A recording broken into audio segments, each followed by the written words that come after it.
Our aim was twofold, really. It was to test the water with work that we hope to do on a larger scale in the new year.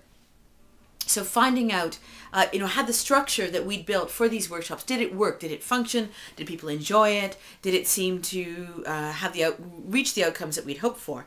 And then secondly, there was a deeper aim, which was to convince people that their stories were worth telling. The workshops each of them divided into roughly 3. So we began with fairy tales and kind of rapid sketching of fairy tales, and there were a lot of fun and quite noisy activity, basically getting everybody to realize that we all share a lot of the same stories. And then out of that, a more intellectual understanding of storytelling, which then allowed people to go into smaller groups and talk about their own personal life stories. And then from that, we were able to extract information and begin to move towards animation. With the younger people at that stage, we would tend to then draw on a story from our script and get them to consider a moral or choice-based dilemma that maybe the characters had that we wanted them to think about, and then they would work on animation from that. It was really important that we got the ice-breaking phase of the workshop done first. And so you're building trust, you're allowing people to see how you work, you're letting them know that you'll value whatever story they have to share. You're sharing as well. So it was a mutual trust was built up. And then by allowing people to go into smaller groups, they could share in a smaller group some of the kind of key issues of their life. We were asking questions, getting them to think about themes and things like that.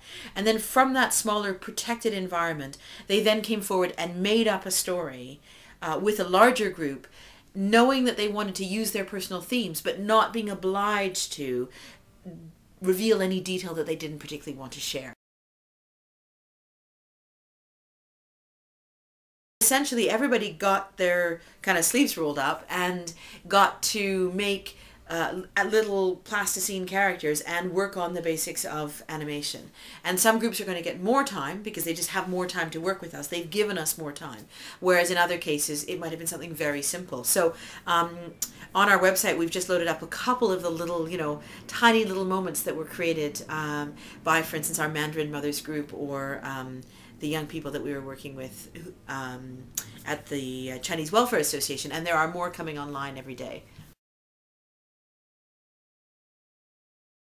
We were really making an effort. This was about cultural integration, these workshops, trying to get people to share stories across cultures in different languages in translation. So that meant things took more time. Oh, 刚才他偷看了. Yeah. And I thought, okay, there's a woman. But I'm really keen on using animation on stage, so it was great to have the chance to incorporate that.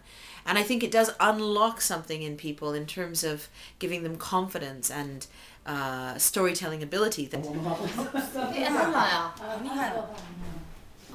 in all, it went surprisingly smoothly because people were interested in storytelling and they were interested in animation.